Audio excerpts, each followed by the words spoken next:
to this readiness. It's like, it's all mental. It's all, are you mentally ready? Are you mentally ready to go into a position, to know that you're going to be on stage next to people?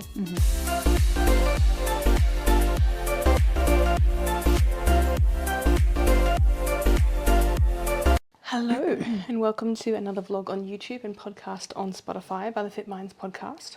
Coach Mariah Jean and Coach Chloe Jane here. Good afternoon. We did it better this time, didn't we? Yes, I corrected myself. We always have a couple of goes before we start a podcast. Some bloopers.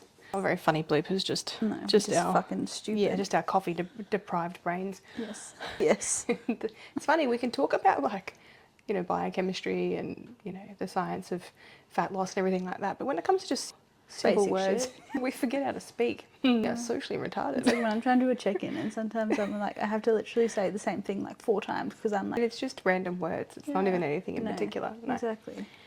Just want to apologise for last week's podcast because that was my bad. The last bit of the podcast was just 45 minutes of terrible audio. That's all right. Carol did correct it a little bit, but it was still shit. And apparently you guys loved it. I was like, why do you guys download the one with the shit audio? Bloody hell. Anyway, we're going to get straight into the podcast because we don't have much time today. We're going to give you as much as we can in the time we've got.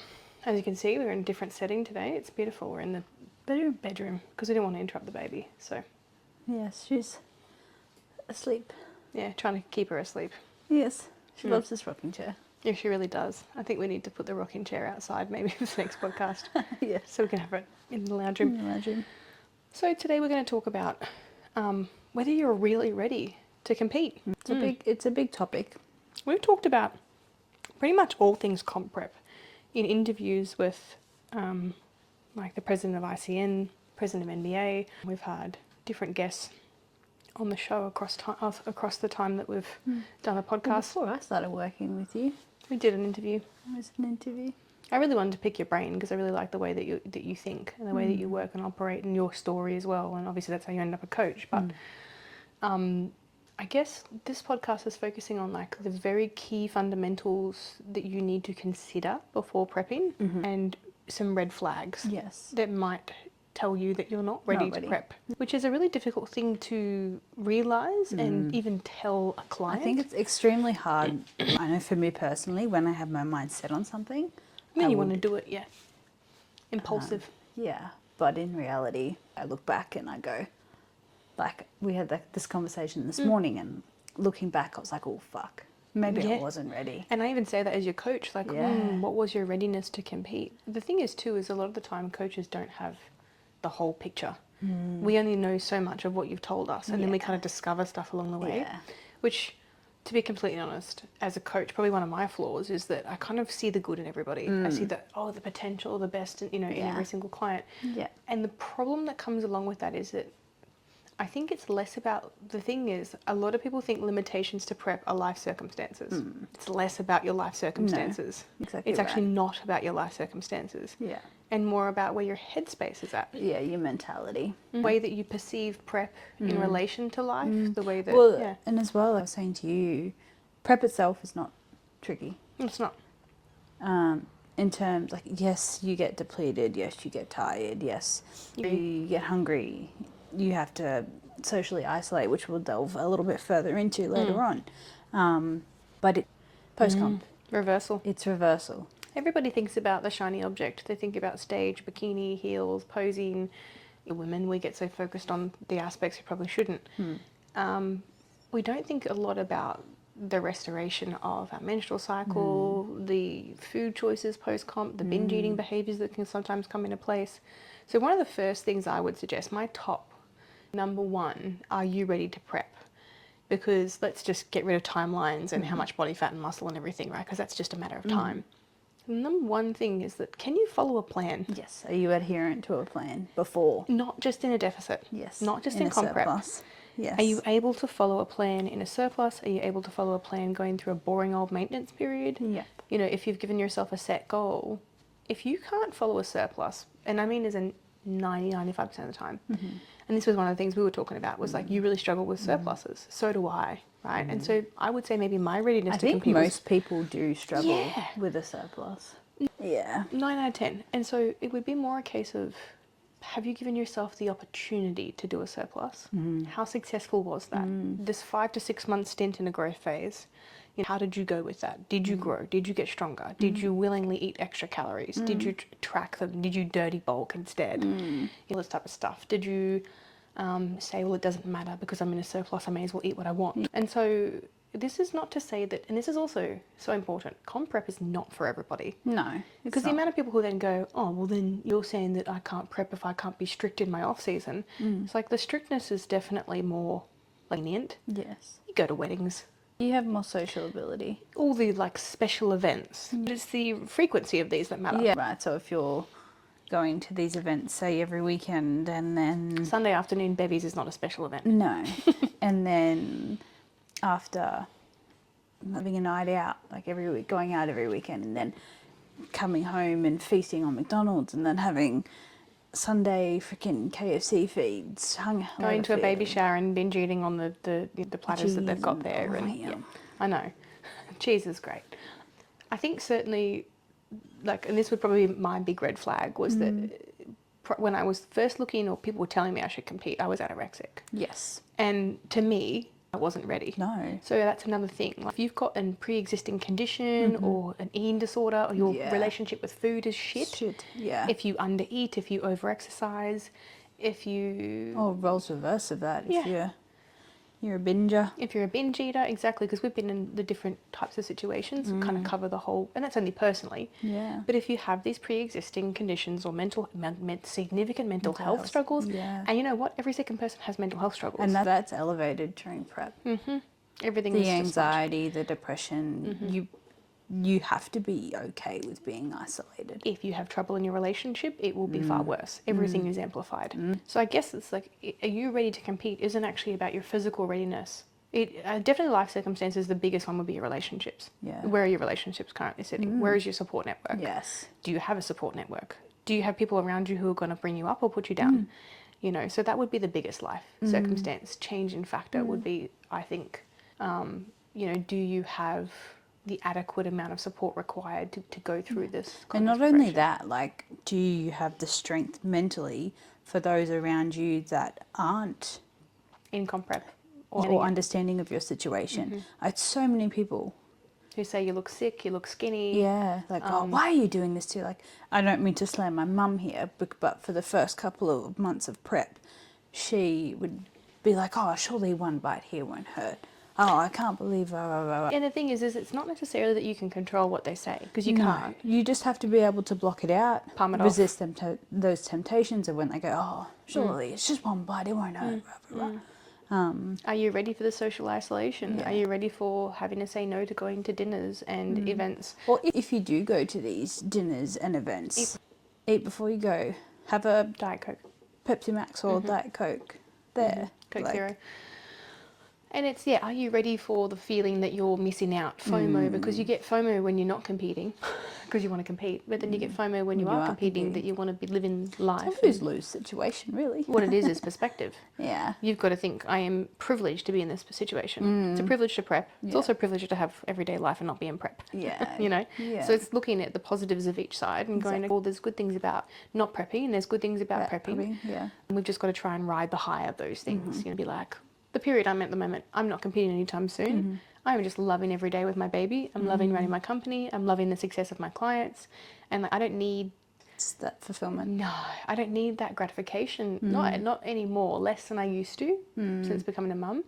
That's a big change as I've noticed, is it's less about Your priorities change. It's, well, I still give back to myself, but it's probably just more a case of like, I'm not so self-absorbed. Yeah. Which sounds really awful, because I'm not saying single women are self-absorbed, but they don't have much else to think about. No. And so that is you're working on new era. You Yeah. can still do it as a mum as well. It's just 10 times harder. Yeah, But I did it. yeah, you did it, exactly. But I think certainly looking back now, the reason why I had so much time to do my makeup all nice, I did today. And everything like that, and get my lashes done and get my nails done and everything, is because I didn't have a family to have to look after. You had all the time in the world to be able to focus in on yourself. On myself. And I did. I went through that and I was happy to do it, and it's going to look very different in future. But going back to this readiness, it's like, it's all mental. It's all, are you mentally ready? Are you mentally ready to go into a position, to know that you're going to be on stage next to people, and that are you a person who compares yourself significantly to others? So one thing I'm very grateful for is that when I prepped into my first show, not once, because I knew that I was really bad for doing it when I had an eating disorder. Yeah. Not once did I ever look up my competition. Yeah. Not once. How crazy. I did that all the time. How crazy. I didn't do it. And because I said to myself, I know that this is going to be more harmful for me than do me good. I want to stay in my own lane. The only people I knew I was competing against were people who I was doing posing classes with. Yeah. What was really funny though is I thought I would be competing against them the whole time. Is here I was racing them and I never ended up on stage next to this girl that she was in a different height division. Yeah. I never ended up on stage next to her. So it's funny, you psych yourself up and sometimes you don't even verse the people that you think you're going to. I think as wellness was such a small division. Yeah. Well, it's inevitable you're going to end up next to them. But you got all first places, so... Yeah. Not overall, though. Yeah, we're still bitter about that. I'm kidding. We'll be bitter about it for years. Remember 20 years ago when I did... Hopefully I would have competed again by then. Yeah. So it's like, it's just one of those things where it's like, you know, we have to be mentally ready in lots of facets, which basically means we have to be really strong. We have to be so mentally resilient. You have to have built, and this is the way that I prefer to take on competitors, but I know it sounds, you know, it'd be great if it was that much of a walk in the park, but I've had a handful of them in my time coaching that have come onto my books, have been mentally ready, have been fully adherent from day dot, and their reversal has gone really well. Yeah. I'm talking a handful, and I've prepped a lot of athletes in my time. So this is the stuff you've got to almost audit yourself, and coaches should be as well. But what will happen is you'll often paint yourself to be this like perfect person to a coach, and then they kind of like open up this can of worms and it's not what we thought it was going to be. Yeah. Disappointing Christmas present. But no, for the most part, I also have this rule of thumb, and I kind of took this from another coach, was 3 strikes and you're out in prep. If you eat off plan or binge 3 times, snip, gone. And it's nothing to do with me not liking the person and everything to do with the fact that this person is just not ready. And they need to take a break. They need to go work on, if they need to go to a psychologist. Relationship with food. What do they got to do? Relationship with food, relationship with themselves. They got to go and do See, that. I found prep really helpful for me, the actual prep phase itself, in obviously discovering just how capable I was. It was a challenge for you. And that's the thing, that's the way your brain operates. Your mind thinks, okay, well, how far can I take this? Yeah. And I remember a time with you in prep, there was a stage there where I was like, we're good. And you were like, no, I want to be leaner. And I was like, Chloe, we are good. Yeah. And you're like, no, I can be leaner. And I was like, bro, you're going to be leaner than I was in figure, but okay. So we pushed your conditioning. I'm actually really glad we did push your conditioning, because I personally think your final package was fucking crazy. And I've never really seen a natural wellness competitor like that yet, where you just top to toe had it all. So, reminiscing. I know. Oh, But those were the days. It's one of those things too, like we look back and even from my first few preps, I learned a few lessons. My first reversal out of show, I ate like an asshole. You know, like I was like, fuck it, you know, I've got 10 kilos to gain. I knew that I had 10 kilos to gain. So in my mind, I was like, you know, game on. Yeah. So I think for me, I remember having this conversation with Josh, because obviously I'd done a lot of like reading and stuff around reversal and making sure that I was gonna do it right. And I remember sitting down and having this conversation with Josh, and I said, I need you to make sure that I do this reversal right. Yeah. Like, and I want to do, like I was full in my mind, I was going to have the perfect reversal to the T. I was like, I want to compete again, and I know if I want to compete again, I need a good reversal, and then I need a good off season, But I wasn't ready, because I didn't have the ability to be able to do that. Every prep though, you'll find your second and third preps are significantly better. And the reason why is the novelty of food wears off. So my second prep coming out of nationals, I wasn't like making bucket lists of places to eat. I wasn't kind of tick them off. I kept thinking of food as just food. It's just food. Like, why are we getting like, you know, saving bookmarking things on our Instagram of like stacked up burgers and shit? Like actually quite strange, that behavior, if you're doing that. I think the only thing I saved was recipes. Yeah. I mean, like in recipes you can fit into macros or whatever afterwards. But my third prep, my reversal was actually perfect. So I didn't track, you're going to find this wild, I didn't track from the day that I finished my self-prep. You would want it to if you prepped yourself for you to actually get it right.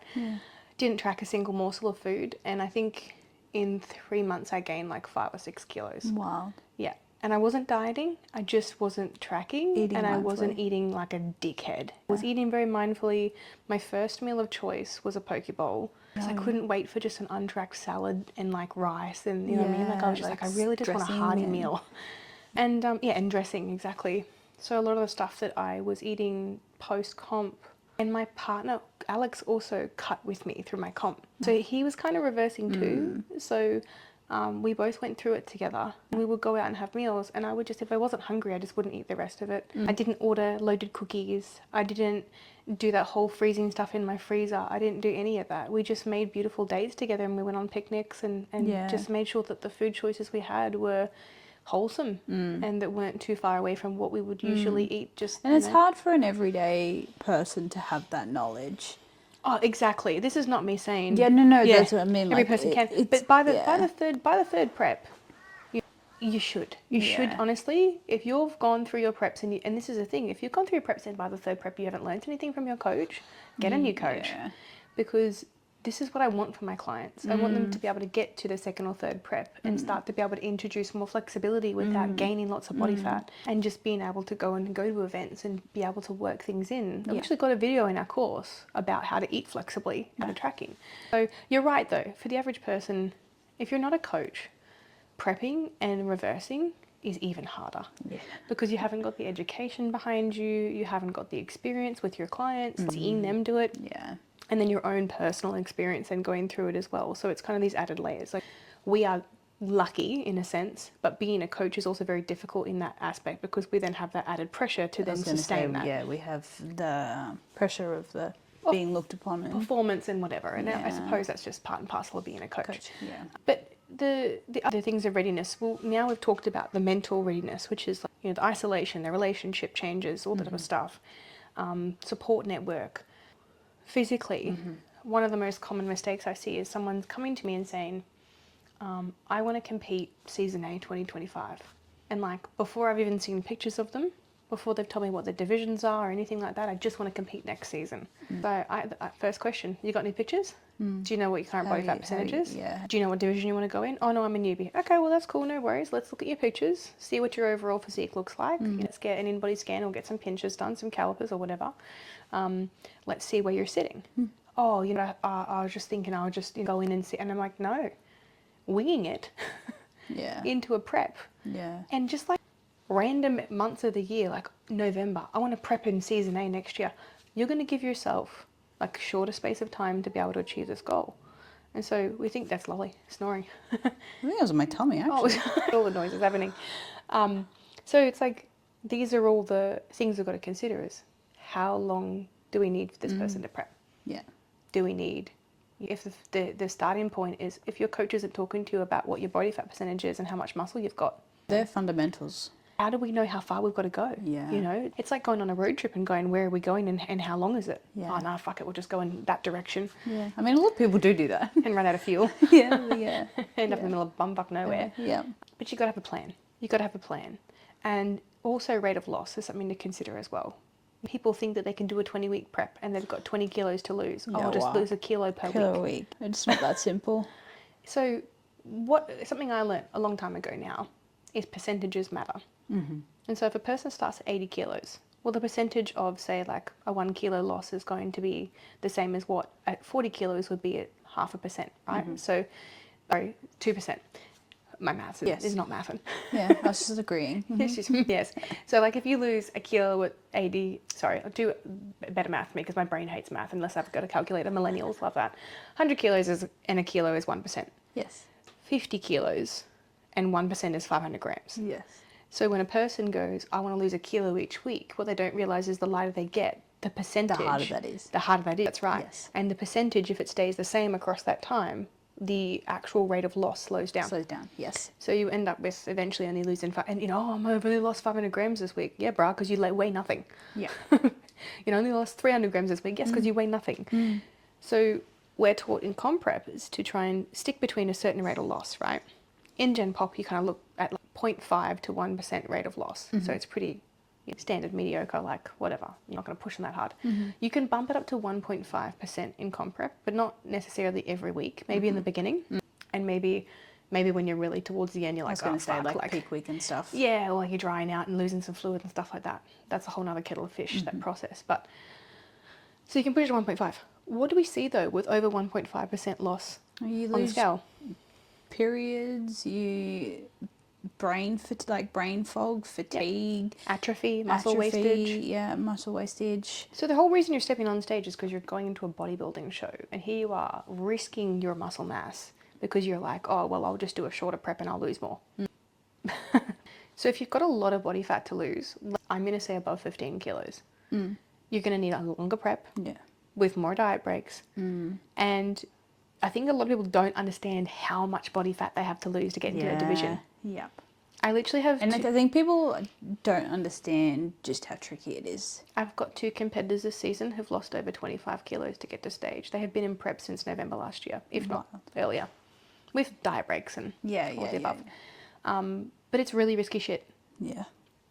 So you're better off assessing your composition instead of, I want to prep season A next year. When should I prep? Yeah. Based on my current start point, Yeah.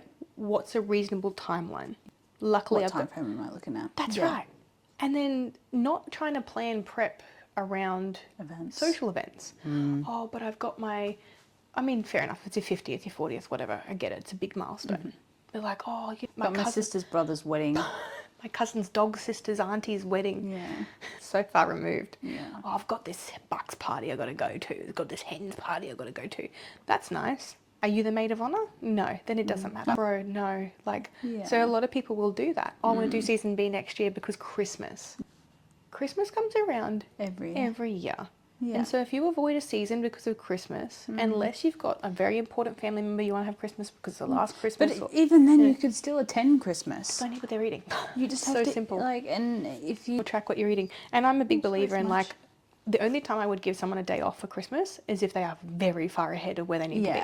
Like I'm talking like season A and the person's like 12%. Like just have a day off. Yeah. Go for gold. You can't undo 12 weeks of hard work or 10 weeks, 20 weeks of hard work in one day. However, I always gauge whether or not I believe that person is capable of having that day off. I'm going to tell you it's like 1 out of 10, if not less than that, where they're not going to then, snowball after that. Yeah. So your physical readiness is based on your current muscle mass, what divisions you need to go into, the recommendations that we would give for those divisions as well. So it's a bit more complex than just, I want to do this season. Yeah. You have to ask yourself those questions. Bouncing around coaches to try and... Well, so-and-so didn't let me compete, so... I'm going to go to this next coach. Go to this coach. And I'm going to get what I want from them and, and they're going to put me in prep. Then you'll end up on stage not looking the way you wanted to look. Being very disappointed, or also having some serious side effects of an incredibly drastic prep, as you said, missing menstrual cycles because of... Well, not only that, mental health as well. Yeah. Because with the lack of menstrual cycles, you get this really bad imbalance of hormones. So you end up with low libido, you end up feeling like absolute rat shit, as you said, more That's the same depression, for men as well. low testosterone, low libido, affects your skin, your digestion, you end up with constipation, and all sorts of... And prep does it anyway. Like this is a pretty normal part of prep, as we end up with stomach upset. But I've heard of some athletes just being the entire time. Wild. Low energy availability, getting down to low fats, because they have to cut your calories that significantly to get you leaner in time. So if you've got a lot of body fat to lose, that generally eventually happens. So that's why sometimes doing it in big chunks is a good idea, and then taking a big break. And you do like a little pre-prep cut, and then you take a break and then do another cut. But like, if you don't have more than 15 kilos or so to lose, we're okay. Generally, it's recommended no more than 10 to 12 kilos, or I think it's like 10 to 12% from your stage body fat percentage. So, and your stage body fat percentage is an estimation based on what you might be at when you want to look at the certain different divisions and things. Because obviously for bikini, you don't have... If you're a bikini competitor, I've had a few come to me and do, like, they're probably the ones I'm willing to take for shotgun preps. A few reasons why. Often don't need a lot of muscle mass. You could have trained for like a year or two and you can go into bikini, especially natural bikini, or non-IFBB. And also because cutting them isn't really that hard. No. They only have to sit like, 13%, 16% sometimes body fat. Like they can be actually quite high with ICN specifically. I've had some bikini competitors down to 8 or 9 though, like depending on which federation and what they look like. Yeah, I was going to say sometimes you can get tiny girls come to you and be like, I want to compete in bikini. Yeah. So they're probably the only ones that I would be willing to do like just a shotgun 20-week prep with. Ones that are already lean, already small, they haven't got a lot to lose, maybe like 6 kilos or so. I'm like, oh, that's pretty reasonable. Like we can manage that. Yeah. But by the same token, don't expect someone to do exceedingly well on a 20-week prep with shotgun that didn't have a growth phase. You're not going to win overall. No. Not in these days with how the competition is. Oh, it's so competitive.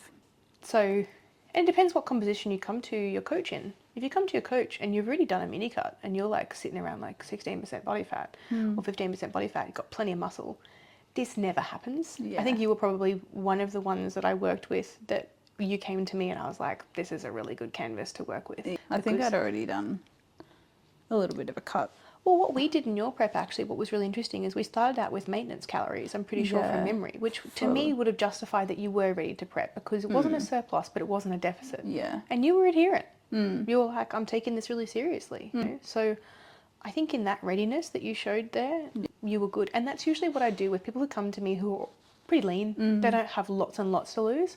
Let's do some maintenance. And if you've got plenty of muscle, then we can do a cut after that. Because that maintenance tests your ability to actually follow calories. Look, I've had a handful of competitors that I've had to pull out, and more the last few seasons than others, because I've been making more decisions around whether or not my competitors are ready to compete. And they may have been... And that's your responsibility as a coach. Absolutely, and theirs as well as an athlete to make a decision for themselves. But I always ask this question, do you want to be competitive or do you just want to compete? Do you want to be competitive or you just want to compete? And ask them that question. If I think that we're halfway through prep or we're kind of 3/4 of the way through prep, let's say we've got 6 weeks to go, 8 weeks to go, 10 weeks to go, whatever it is, and I can just see it's not going to happen. And it's not because the plan didn't work or whatever. We could be on next to no calories, we've done diet breaks, we've exhausted. Yeah, you've done everything you can. Yeah. And I'm just looking at it going, we've had a couple of screw-ups here. Okay, we had some time where we probably shouldn't have done this. There's only so far that you can push someone. Yeah. Yeah. And in that instance, I used to let people go through to the finish line no matter what. If they wanted to, I'd be like, all right, we'll push as hard as we can. Now I'm a little bit more conservative in a sense of like, I'm like, I don't need to just put this person on stage just to make them happy. I'm going to pull them out if they're not going to be ready, unless they just say, I just want to compete. I just want to get on stage. So you've got to ask yourself the question, if you want to be competitive, you then have to obviously tell your coach that beforehand. Never tell your coach that you want to win. I was going to say, I'm pretty certain. Don't do that. I'm pretty certain I said that. Don't do it. I said, Mariah, I want to win. I've had a couple of people say I want to win. And what's really interesting, the closer they get to stage, the less they say it. I was going to, So nice, stop saying They start psyching themselves out and they go, I'm not going to do well. Yep. They literally go, oh. I'm pretty certain I said to you on like a couple of occasions that I'm worried that I'm going to come last. That's delusional. And that's the other part of it too, is are you too hard on yourself? Yeah. You know, mentally, not just do you compare yourself to other people, like are you highly critical of yourself? If you are highly critical, to the extent where you are going to drive your coach in fucking insane, didn't drive me insane, no.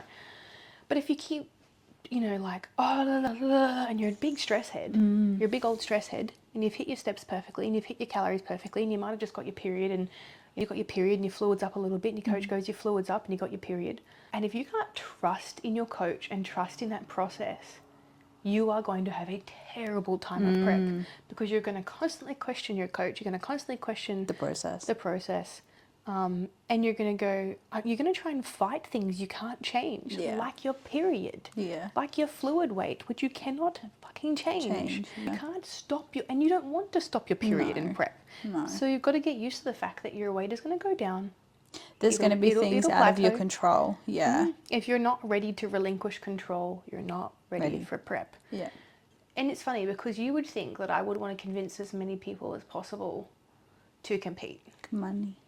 But that's not the case. I make more money from comp prep because it's higher fees, you know what I mean? It's longer periods of time as a coach. I would want nothing, I honestly couldn't think of anything worse than putting people on my books who it could actually be harmful for them. And I have been in the past, I've seen instances of my competitors every reversal is always shit. No competitor ever comes out clean or alive, you know. It's like I was saying to you the other day, I was like, we should have this recording on repeat. Yeah, like, you just stick to your calories, just stick to your maintenance calories, it's fine. No, we don't need to do a mini cut out of reversal. Please reverse properly. And it's hard because a lot of competitors think that when you come to me and you say, look, I haven't stuck to my reversal calories, they say things like, I feel like a disappointment, or I feel like I haven't. It's really hard. Yeah, I'm like, hey, there was no pressure for you to be perfect, okay? You just keep resetting as many times as you need to. Yeah. And eventually it all sorts Work itself out. Yeah. But I have seen detrimental, this is the thing, right? I see what comp prep does to people. And part of the reason why, as I said previously, I wanted to become a comp prep coach is because I wanted to do things differently. I wanted to help people. I wanted to help people reverse. I wanted to just be there. I didn't want them to feel like they were dropped off the face of the earth by their coach. It's like, all right, yep, you're off on stage, bye. Yeah, and that's a lot of coaches do that. Will cancel coaching right after prep and won't reverse them out or won't even be there for them. And so they're really vulnerable in that time. And there's so many risks with reversal. Yep. You've got bad relationship with food. Yep. You've got It's the thing is that if you're not ready for the reversal, if you're not ready to go from this really big high of like, you know, being lean and everyone paying you attention to being dropped off the face of the earth and everyone forgets about you on social media, you're no longer the hottest topic, you're not getting 500 likes on your photos, and you go from, and this is the thing, like, even I have been there, right, where I went from being, you know, in the spotlight. Yeah. And everyone was, oh, you look amazing. And then it's like, you know, I haven't competed since 2021, right? And like, there was a huge part of me that used to be like, the pressure is there to compete every so and so years because you've got to keep up this performance of people. So And this facade of this facade. And the problem is that's a part of this whole, are you ready to compete? Do you think you need to do it just to prove a point to other people, or is it genuinely for you? And not many people can actually say, yeah, this prep's for me. This isn't for anybody else. I think that was the good thing about me. Yeah. Is that my prep was for me. Of course it was. Your prep, I think, certainly came from a position of going like, I've already achieved this for myself. What can I do next? Which is really cool. So it's common. It's a common thing, especially for like a second and a third prep, like you said. And also, you think about it too, like new faces to the industry. Like people will, come into the industry and they'll be like new winners and they're like the new flavour. And then they forget about you. Well, there's a season after that, only 6 months later. Yeah, that's right. And the stage will always be there. This is the most important saying, I think, obviously, to you know, wrap things up eventually. The stage will always be there. Yeah. Preps, shows, they're not going to stop happening. I have had people put like a time limit from age on it. I think if you're getting into your 30s, so it doesn't matter if you compete now or in 5 years' time. But there's women in their like 50s and 60s that compete. And they go into their age divisions, which is honestly really appropriate. But if you, like, the thing is too, like, you can't just go into a show at 40 plus, 50 plus and go, I'm going to try and win the overall.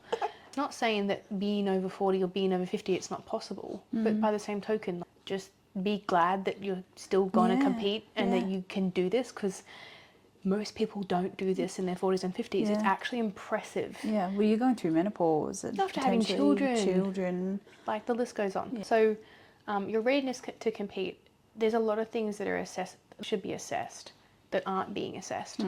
Your readiness is not just your intention. It's not just, I want to do well. Yeah, I'm ready because I'm saying I'm ready because I've got this really big goal and I wrote it on my mirror and I've got a vision board. You're not ready because you have a vision board or you've got some I've pinned a couple chick of in a photos bikini on the background Pinterest. photo and you've all of a sudden become inspired by a sparkly bikini you saw on Instagram. You're not ready because you saw one of our posts and you thought, yeah, I want that to be me. Because you see the tip of the iceberg. You see the day on stage. You did not see all of the shitstorm that sits beneath. And this is not us trying to say that we're superior, because we've literally both admitted today that we like I fucked up after my first reversal. And also I was going on and off going through a breakup, and I remember just feeling depressed, alone, insecure after my first reversal. Especially from going from like winning this overall title, and my social media blew up, and then this big gap, and I want to do nationals now because I did a back-to-back season, so I did season A and season B. I don't recommend that, not to many people. And so, you know, we've been there, we've made the mistakes ourselves. I've seen it with clients as well. Work with your coach, have that open dialogue. If they say, You want to do fitness, it's going to take you 2 years to grow. Please believe them. Well, it's a big thing with wellness as well. Yeah, I have so many people. After your freaking thing, so many people came to me, I want to do wellness. So you want legs like Chloe's, but you don't have them. They take a long time. You need to grow them. They're like fucking tree trunks. Those things, you've got to work on them and work on them. They're like shoulders. Oh, don't even get me started on shoulders. But exactly, like you can't have shoulders like mine because I've been training them for 12 years. So put the work And in. genetics as well. Genetics, absolutely. Yeah, you genetically, I'm just genetically lucky. together we're double jacked. Yeah. Like I've got the upper and you've got the lower. Yeah. We make the perfect physique. I'll have your upper. What I love though is like the cool opposing things we've got going on here as coaches. If you've got the background of having gone through what you have with your weight and obviously with binge eating and you know everything like that and overeating, and I've got the anorexia and but then we've got opposite sides of the spectrum. great, exactly. Yeah. And it's all across the board, but it's not just about our personal experiences. No. Experiences with clients and also the outsider's perspective. So talk to your coach, have a chat with your coach about your readiness to compete, and don't be afraid to delay. Don't be afraid to delay. Don't fall in love with something just because it's closer or it's instant or you want it now or you want it yesterday. Yeah. Being impatient. Yeah, there is nothing, stopping you from competing when you're ready. And you know what? What's crazy is when you're ready, it means then you increase your chances of doing better, looking better, and being happier with the end result for yourself. Yeah. And having a nicer prep. Having it, Yeah. having a cruisier prep, not feeling like you're rushing yourself. Well, it's like I was watching one of Chris Bumstead's documentary things on YouTube, and his last prep that he just did for the Olympia, he said it was the best prep that he's ever had because he was so relaxed and chilled and trusted the process and rah, rah, rah, rah. I mean, like, obviously, because he's freaking however many times champion. So he's like, yeah, I got this in the bag, whatever. I've seen my competition. Yeah. But you know what I mean? Like, even top tier. So are you ready to compete? Are you CBum? If you're not, then no. If you are CBum, yes, you're ready. You know what I mean? Like, even top tier athletes Yes. Yeah. go through the same thing. Of course. And you've got to look at it as well. Like, you don't want to end up in that position. You want to preserve your health at all costs and your mental health. Physical and mental, it's the bigger picture. All right, well, that's it from us. The baby's awake. Just waking up. Yep. Thanks for listening to the podcast. Looking forward to doing another one for you soon. Bye.